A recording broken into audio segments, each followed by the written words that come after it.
करता हूं तो वो इसलिए कि मैं बाबा साहब के मंच पर आकर दमदारी से ये कह सकूं कि मैंने अपना जमीर किसी के सामने गिरवी नहीं रखा कि मुझे व्यक्तिगत लाभ मिल जाए, क्योंकि हम आज यहां हैं तो बिरसा, फूले, अंबेडकर और पेरियार की वजह से है, भारत के संविधान और मंडल कमीशन की वजह से है। इस बात को हम कबूल करते हैं।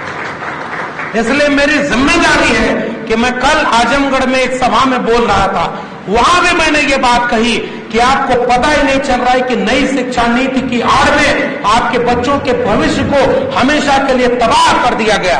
पूरे देश को अंबानी और अडानी के हाथों बेच करके बिरसा, फूले, अंबेडकर के सपनों की हत्या कर दी गई है।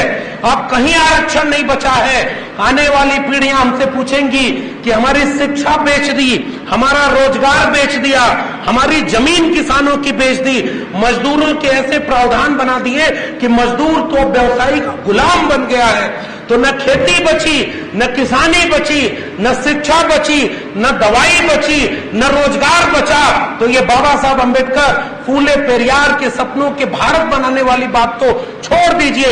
आने वाली पीढ़ियां हमसे पूछेंगी कि तुम्हारे सामने ये सब हो रहा था, तुम क्या कर रहे थे? तो कम से कम हम ये कह सके कि हम बाम साहब के मंच पर खड़े होकर लोगों से अपील कर रहे थे कि जागिए, इससे पहले कि जागने की नौबत ही न बचे। केवल इसलिए हम आपके बीच में आए हैं।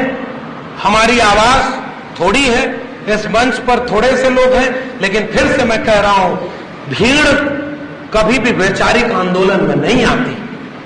वैचारिक आंदोलन में अगर एक व्यक्ति भी रीढ़ से तन कर खड़ा है तो वो लाखों की भीड़ पर भारी पड़ेगा। इसलिए आप उस तेवर के लोग हैं, अपने गांव में चलिए, मैं भी चलूंगा। मैं इसीलिए आया, मैं अमूमन बचता था, मेरी नौकरी छीन लेंगे, वो कहेंगे कि तुम कहां जाके भाषण दे रहे हो, और वो हिंदू धर्म के खिलाफ। अरे काहे का हिंदू धर्म?